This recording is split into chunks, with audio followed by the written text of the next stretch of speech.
ready for some football. I don't know about you. Who else could it be but your man Lou? Yeah. The Louie T Network is powered by the Card Collector Series. Join me, your man, Louie T, on my journey back into the card collecting space with the Card Collector Series on YouTube. Link is in the description. Who else could it be but me, your man, Louie T? Welcome to Super Wildcard Weekend here on the Louie T Network. I, of course, am your set man, Louie T. Thank you for joining me. Wildcard Weekend, Super Wildcard Weekend gets kicked off with a bang. A hell of a football game, 26-19. Bengals get their first postseason victory since 1991. Huge win for the Bengals. Their path to the AFC Championship game is really, really good. I mean, who's afraid of the Tennessee Titans? Of course, this is assuming that none of the other lower seeded teams, the 6th seed or the 7th seed, comes out victorious, the Patriots or the Steelers. And so you would then play the Tennessee Titans. Who's afraid of the Tennessee Titans? I mean, it's a great path if you're the Bengals, but you had to get through this game first. They were able to do that.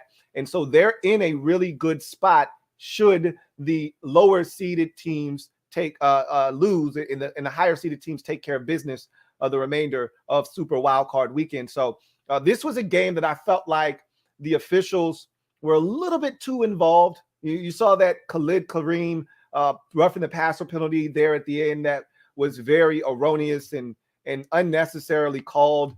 I thought that the huddle that they had for about 2 minutes to then say the Raiders called a timeout, which they did.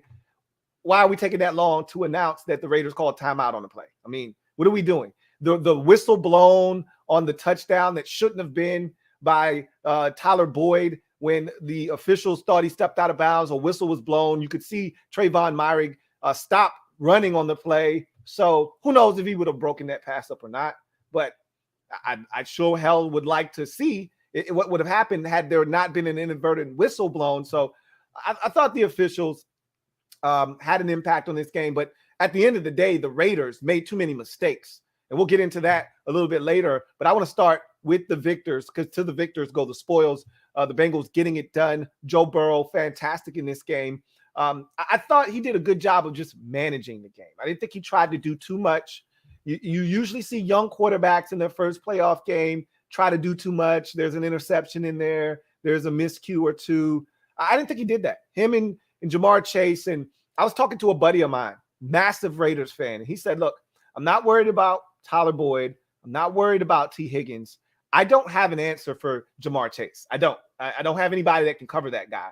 That was the case today. Jamar Chase had to have every bit. Let's see what Jamar Chase, I don't have my device next to me. He had to have every bit of 10, 11 catches, over 100 yards on the afternoon. So he was huge in this game, was Jamar Chase. They could not cover him. Every time Joe Burrow was looking for an outlet, looking for someone to get the football to, it was usually number one. And it wasn't just in the pass game. They tossed it to him out of the backfield at least another 2 or 3 times throughout the course of the game. And he had some good hits in the run game, one on a 3rd down. So, or it might have even been a 4th down, as a matter of fact. So they got the ball to Jamar Chase in a myriad of ways. CJ Uzama was huge in the first half of this game specifically. He made some big plays, including the touchdown grab on the opening possession. So I thought Joe Burrow did a really good job of spreading the wealth. A lot of guys got involved and touched the football in this game. They were not bashful. They did the things that got them here. They came out in the opening possession of the game, spread the Raiders out because that's their advantage. Spread them out 5 wide. Can you cover our guys? And the answer is no. Not when we spread you out in that manner and let Joe Burrow go to work like he did when he was at LSU. That's exactly what the offense was. Spread them out. We got our guys. You got yours. Our guys are better than yours. And our quarterback is surgical. And we're going to go ahead and pick you apart. And that's what Burrow did throughout the day. 24 of 34 for over 250 or 40 yards. So I think it was 244 if I'm not mistaken. So Burrow looked good. They got a small contribution from Joe Mixon on the ground, had a huge 3rd down conversion where it looked like he was going to be tackled in the backfield. But Mixon was relatively quiet on the afternoon, but did what he needed to do, had a nice little screen catch and run early in the football game. But for the most part, I thought the Bengals did the things that allowed them to get here offensively. Defensively, I thought they played well.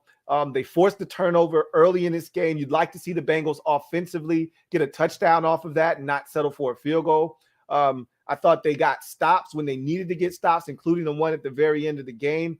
I thought they did the things that we've seen the Bengals do defensively this year. It hasn't always been pretty with this Bengals defense, but when they've needed them the most, stands for a couple of spots. San Francisco game is the one that comes to mind. Stands for a couple of spots. This defense has come up big in crucial situations and gotten it done. They did that in this game.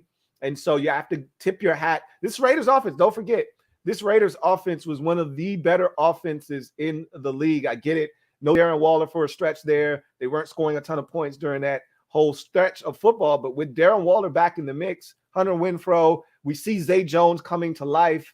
Brian Edwards is a solid target. And Deshaun Jackson actually got involved today. They've got some weapons, some guys can get it. And I thought Josh Jacobs was phenomenal. If they were in the game a little bit more, if they weren't down by 2 scores in the fourth quarter, I thought they could have went to the run game. With the Bengals and all the injuries that they had at defensive tackle, they could run the football. Josh Jacobs was having a phenomenal game. At one point, I think he was 14 carries for 84 yards. Like, he was killing them on the ground. But when you're down 2 scores and there's 7 minutes left in the game, you can't run the football anymore. So kind of took Josh Jacobs out of the game at that point. But I thought that the Bengals hung tough. They've got some injuries that you got to be concerned about. Trey Hendrickson with the concussion, if that is in fact a concussion, that's big if he can't play next week. Same thing can be said for Larry Ogunjobi. He's been huge, had 7 sacks on the season. I told you about all the free agent acquisitions that they made. Those are 2 of the big ones. Also, Chidobe Awuzie, and you saw Mike Hilton. Those were some key guys in that secondary that came up huge in this game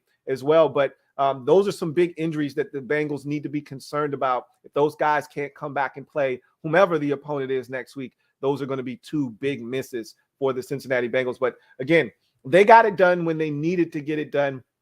Thought they gave up some things a little bit too easily down the stretch. But at the end of the day, when they had to buckle down, when they had to get stops, like that possession when the Raiders were threatening to score a touchdown, they forced the Raiders to have to kick a field goal. And again, some of that was self-destructing by the Raiders, holding penalties, false starts, all of those things, those miscues that we'll talk about here in a second. They undid a lot of their own goodwill, but at the end of the day, that's not Cincinnati's fault. They took advantage of those miscues by the Raiders and forced them into field goals, and on the final possession, got the interception to seal the deal. So Cincinnati moves on to the divisional round. Don't know the opponent quite yet, but if all goes to plan, they'll be at Tennessee with a chance to go to the AFC Championship game. And I could see them beating the Tennessee Titans if that is in fact the matchup that they get next week. You go to the Raiders side of things, you got to be really disappointed with the amount of mistakes made. I talked about these 2 teams being newbies to the postseason. You got 2 head coaches that have never been to the postseason. You got 2 quarterbacks that have never started a game in the postseason. And on one side, you had a relatively young roster. On the other side, you had some veterans mixed in, guys that have played playoff football before with the Raiders. But for the most part, Cincinnati's got a young roster full of players that have never experienced playoff football. It stands for those free agent acquisitions that I talked about. But for the most part, you're talking about 2 teams that hadn't been here. But the difference for me was that the Bengals were more talented. And that's what was going to, rule the day. And the Raiders couldn't afford to make mistakes. You're on the road. It's a hostile environment. You knew the jungle was going to be rocking. Hats off to that crowd. They were loud and raucous the entire afternoon into the evening. The Raiders really felt the fans in that stadium because there were at least 3 to 4 false start penalties in the first half of this game, especially in the first quarter, that really hampered the Raiders in their pursuit of points. So that crowd deserves a ton of credit, but the penalties were ridiculous for the Raiders. Talking about the false start penalties, the holding penalties. You get a Josh Jacobs run down to the 1-yard line, and you get a holding penalty that forces you back. You ultimately have to settle for a field goal. It changes the dynamics of the game. These were some costly mistakes by the Raiders. You give up the fumble. You try to block Trey Hendrickson, who had 14 sacks this season. with Foster Moreau at tight end. Not a smart move. Bad move. That's bad news. That turned into a sack, forced fumble, scooped up by Larry Ogunjobi. Now, got to give the Raiders defensively some credit. They come onto the field, sudden change of possession, force the Bengals to settle for a field goal when they had prime field position to go get 7. However, you don't want to give that up if you're the Raiders offensively. Then your special teams doesn't make matters any better. You get a boneheaded move. Tried to be smart, ends up making a monumental mistake. Peyton Barber going and picking up the ball. That ball was going to trickle out of bounds, but the Bengals were in heavy pursuit of the ball, so you had to pick it up. And so all you had to do was stick one foot out of bounds, one in bounds, and then pick the ball up. Instead, he hops out of bounds as he's picking the ball up. So the Raiders start at their own 2. They almost get a safety. Derek Carr sack at the half-yard line. Really put you in a tough spot. The Bengals, for the second consecutive possession, start in Raiders territory. That led to more points. So again, too many mistakes on the road for a team that already was behind the 8 ball because you weren't the better team in this ball game. If you don't make some of these mistakes, maybe the outcome of this game is different. Got to give the Raiders credit for hanging tough in a game where you made all these mistakes, all these penalties, all of these breaks going Cincinnati's way, all of these things that you don't need to have happen on the road, yet you find yourself down a touchdown with the football, with a chance, and you get it all the way inside the Bengals 10-yard line to the 9 before the drive stalls out and Derek Carr throws the interception. So hell of a ball game, hell of a job by Rich Bisaccia and his group. I don't think he's going to be back. Honestly, I think the Raiders want more out of the coaching position. And, you know, there were rumblings and grumblings about Derek Carr being back. I don't see Derek Carr. I mean, every year we do this shit. Like, I was talking to my buddy and he said, look, I'm sick of this Derek Carr shit. And not because he can't stand Derek. He loves Derek, but he's like, I'm sick of these rumors every year. I'm sick of this. I think we just need a clean break. Derek goes his way, we go another way. And I'm just sick of every year having to defend Derek and every year having to swat off the rumors of him getting traded or the Raiders looking to go and get this guy or that guy via trade, whether it's Aaron Rodgers or Russell Wilson. There's always someone else better out there that the Raiders are supposed to be in heavy pursuit of. Meanwhile, Derek Carr is just sitting there. He's got 1 year left on his deal. Obviously, he's played like a quarterback that deserves to be paid top dollar. He's going to get it. Obviously, that's how this league works. So the question is, do the Raiders want to pay him? The question is, who's the next head coach? What's the direction of the program? If he doesn't like what they do with this next coach, he could say, you know what, guys, it's been a great run, but I want out. I think they'll oblige, and then we'll see what happens. This offseason is going to be really interesting because there could be some quarterbacks, just like last year, on the move. Derek Carr could be one of them. Let's get to the comment section and see what you guys have to say. Storm, thank you for the super chat. Greatly appreciate you. My guy Storm writes, just happy we made the dance and had a chance. Raiders didn't play well, but gave themselves a chance. Next time, can we have our starting QB and head coach, though? Well, you had your starting QB. I assume you're talking about your normal, regular head coach that started the season. Obviously, that situation was what it was. But to me, when you look at what you've been able to do and what you've overcome this season, you should be proud of the effort the Raiders have put forth. No excuses. You didn't have any excuses when you got here. You said, man, we did this with Rich Bisaccia. Now you can't say we did this in spite of Rich Bisaccia. I can just tell you this. You made too many damn mistakes on the road against a team that was already better than you to win. You can't have the penalties. You can't have the turnover. You can't have the boneheaded decision or a mistake to jump out of bounds trying to be smart and get the ball at the 40 and instead end up with the ball at the 2. Like, these are mistakes you can't afford to make on the road against a team that's better than you in a hostile environment. You made those mistakes that came back to haunt you, and you ultimately lost the game by a touchdown. But I thought it was a really good performance by the Raiders, despite all of the mistakes. Just Andre, thank you for the super chat. Greatly appreciate you. Just Andre writes, misery loves company. Low key was cheering for the Raiders. Now only the Lions have a longer playoff drought than the Washington football team. That's not true. The Raiders, they haven't won a playoff game since 2002. So that's not true. The Lions have a long playoff drought, and so do the Raiders. So neither of these teams have won a playoff game more recently than Washington. Washington won a playoff game in 2005. So I get it, though. I understand what you're saying. Storm, thank you for the super chat. Greatly appreciate you. Double up. Thank you for the super chat and doubling up. My guy Storm writes, also, I fully acknowledge my Raiders didn't play that well today and had their opportunities, but you can convince me that the whistle TD didn't cost us. I didn't like that play, and you heard the resident house official chime in and say that play should not have counted. That if all things considered, when you get an inadvertent whistle like that and guys stop, you're supposed to get a mulligan. That's supposed to be a do-over. That play should not have counted. And I thought they were going to come to that conclusion when they huddled up. And they did all of that huddling and then determined that it was a touchdown. Like, all we were thinking was that, he stepped out of bounds. So that was the thing we were focused on. But, as an official and in New York, you've got to look at all angles of that play. They had plenty of time because the officials huddled up for about a good 30, 45 seconds. So New York should have been able to go back, listen to that inadvertent whistle and say, hey, guys, we got to do that play over. Yeah, players on the field stopping because they thought the play was over. No, Burrow didn't step out of bounds, but an inadvertent whistle was blown by one of these officials on the field because they thought he stepped out of bounds. We got to do this thing over. They didn't do that.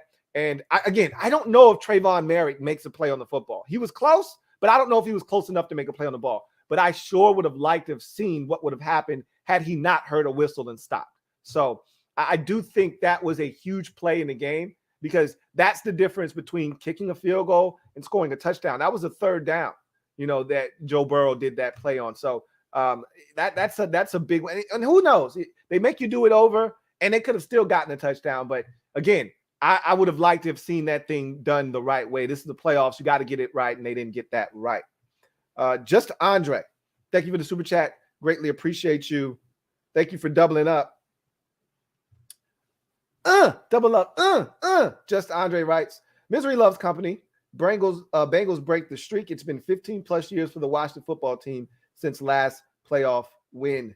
Yes, 05, as I just mentioned, was the last time in Tampa Bay. Was the last time we won a playoff game. It'd be nice to get that monkey off our back, but got to get there first. Got to get there first in order to break a streak. So we'll see what happens. Lamarick Anderson, thank you for the super chat. Greatly appreciate you. My guy Lamarick writes, great win for the Bengals, but they showed deficiencies as a young team. They'll be out the next round. I'm not sure about that. They're a young team, okay, and young teams make mistakes, and there were some mistakes in this game, okay? I will grant you that. I'm more concerned with some of the injuries than anything else because after we saw them go to their fifth defensive tackle, after having three guys go down essentially inside, then you saw Josh Jacobs start to gut them, and they started to give up some chunk plays in the run game. That I'm more concerned about that if you're playing the Tennessee Titans and Derrick Henry than anything else, because it doesn't look like Larry Ogunjobi is coming back anytime soon. Okay. And so they lost him before he went out.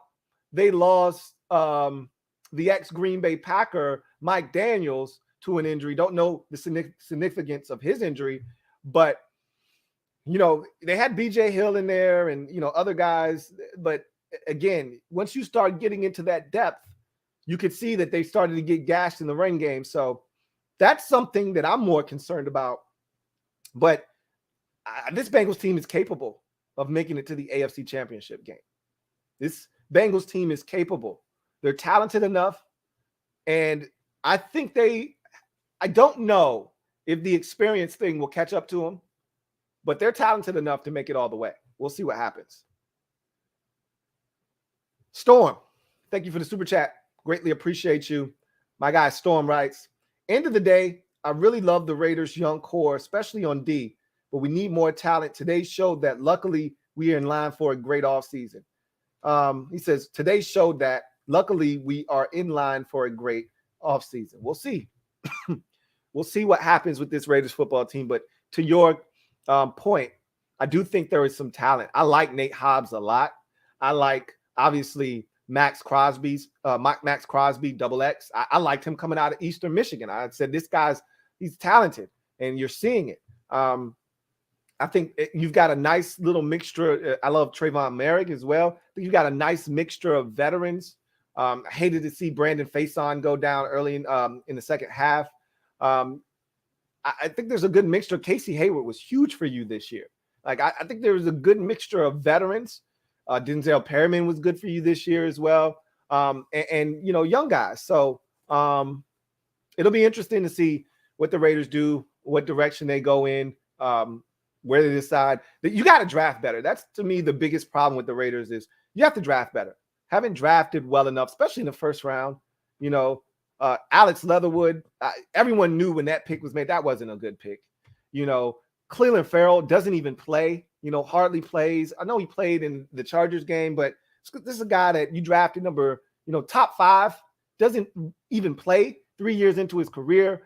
Obviously, the 2 first rounders from 2020, Henry Ruggs III and Damon Arnett, they're no longer on the roster. Like, you have to draft better if you're the Raiders. That's, to me, the biggest issue right now. Tanner Muse in the 3rd round. Like, you can't keep wasting day 1 and day 2 picks and selections if you're the Raiders. You have to be better. Garyon Conley is nowhere to be found on this roster anymore. I think he's in Houston now. Like, this team has to draft better. And if they can do that, then they'll have a chance.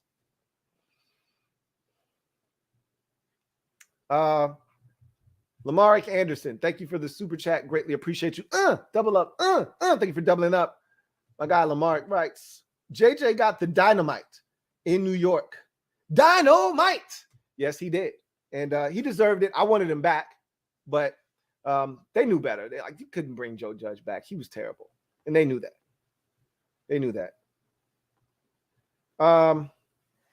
Lamarick, again, thank you for the super chat. Greatly appreciate you. Lamarick writes, Lou, I'm feeling warthogs or warhogs. Vicious. Not everybody is. Again, I don't know if that's going to be the name or not. I told you, don't listen to me. I don't know what I'm talking about. I just gave you my theory. I'm not waffling anymore. It is what it is. We'll see what it turns out to be. At the end of the day, you know how I feel, and my position has not changed, nor will it ever change. I don't give a shit what the name is. I just want to win. And that is it. So we'll see what happens with that situation. We're getting close. Let's see. That Patriots-Bills game has already started, so I'm not going to talk your head off. I'm going to let you guys get to that. I'll take a couple more comments real quick on the way out. Amar, 2 times official, writes, my confirmed AG comp is Joe Mixon. I think AG is a much bigger version of Mixon, but I could see that. I could see a little bit of that. I definitely could see that. Amar, 2 times official, says, is it just me or does Zach Taylor look like Jay Gruden at times? Nah, I don't see that. I don't see that. No, I don't see it. I can't. Amar, 2 times official, says Leatherwood is so bad, bro. I mean, and that's kind of what I was talking about with they have to draft better. They have to draft better. JGTS writes, sup, Lou? So you won MVP on my award show I did for the Washington football team content creators for the 2021 season. Joey B is elite. I thought he was going to be a little nervous to start, but came out firing. You told me to check it out. I meant to. I need to go check that out. But thank you so much for the honor. I am definitely honored and almost speechless. But you know that can't happen. I'm never speechless, but close. I appreciate it, man. Seriously, thank you so much for that honor. I knew he wasn't going to be nervous. If you go on my podcast and check out my my preview for the game and my prediction, it damn near was spot on. I told you that the Raiders would come out. They would have a good start to the game. They would only get a field goal, though, which is what they did. The Bengals would then come out and assert themselves and dominate the first half.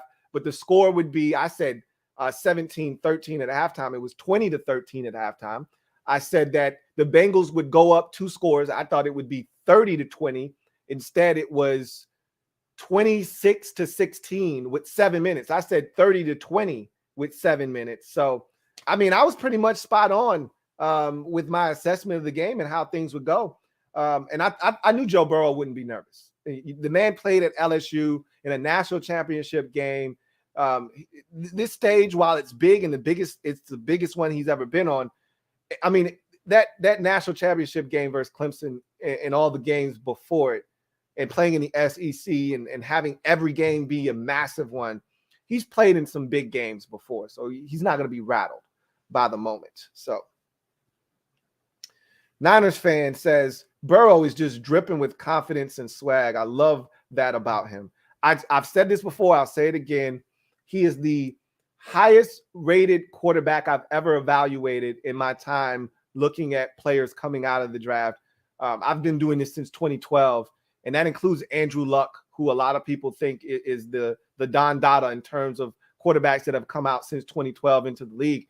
Joe Burrow is number 1 for me. Luck is number 2.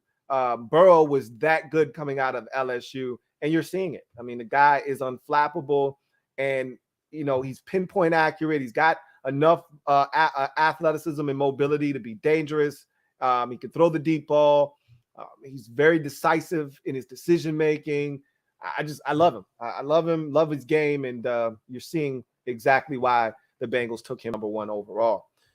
Niners fan also writes, I remember people talking about replacing Zach Taylor with Joe Brady. Taylor has been amazing. This is why I've always said that people in today's day and age are way too impatient, because had the Bengals listened to everyone out there, Zach Taylor would have been fired already, because people don't have patience. They want immediate results. They want immediate gratification. And if they don't get it, someone's head has to roll. Someone has to pay for a losing season or 2 losing seasons in a row. And that's the thing, that if you've got a level-headed organization, and I'm not saying the Bengals are the best run organization, far from it. However, they've been better run over the last 3 to 5 years. And one of the smartest things they've done is they've stuck to their guns. And this was one of those times where if they listen to the outward pressure, Zach Taylor's gone after the season last year. There was an article about the culture in Cincinnati and how bad it was, and he would have been fired. They stayed the course, and Joe Burrow got healthy, and look where they are now.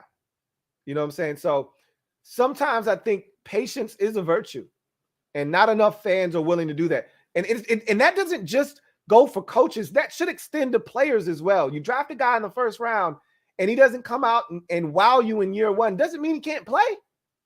Everyone matures at a different rate, but I'm glad the Bengals hung on to Zach Taylor.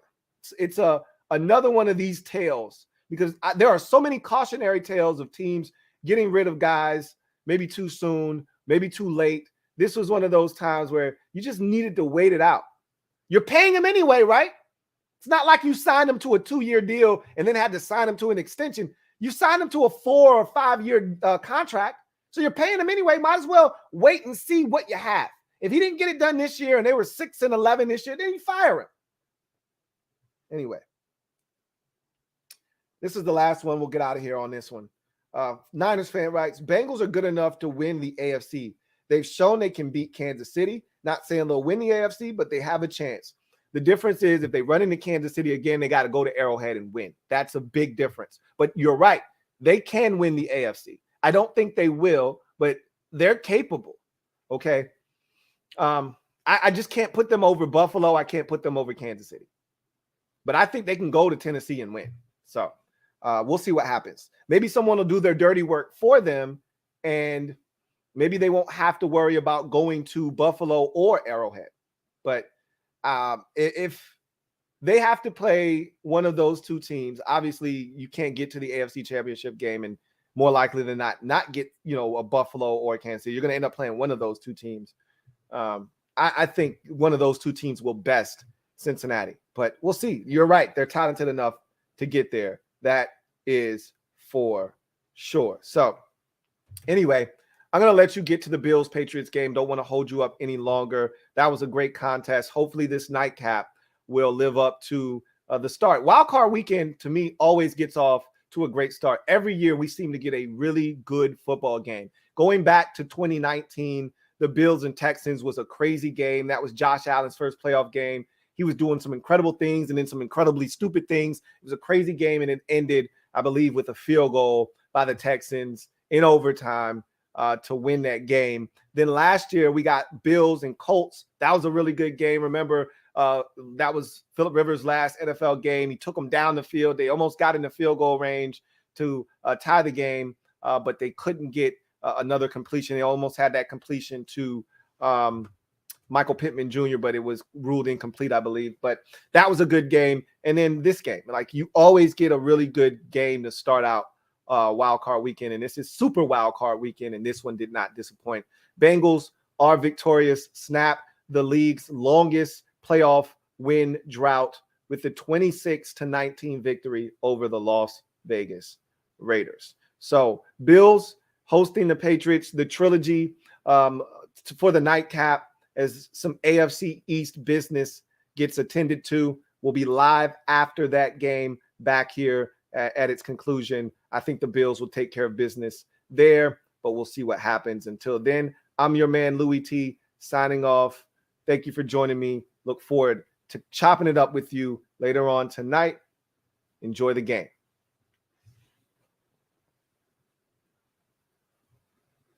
Louie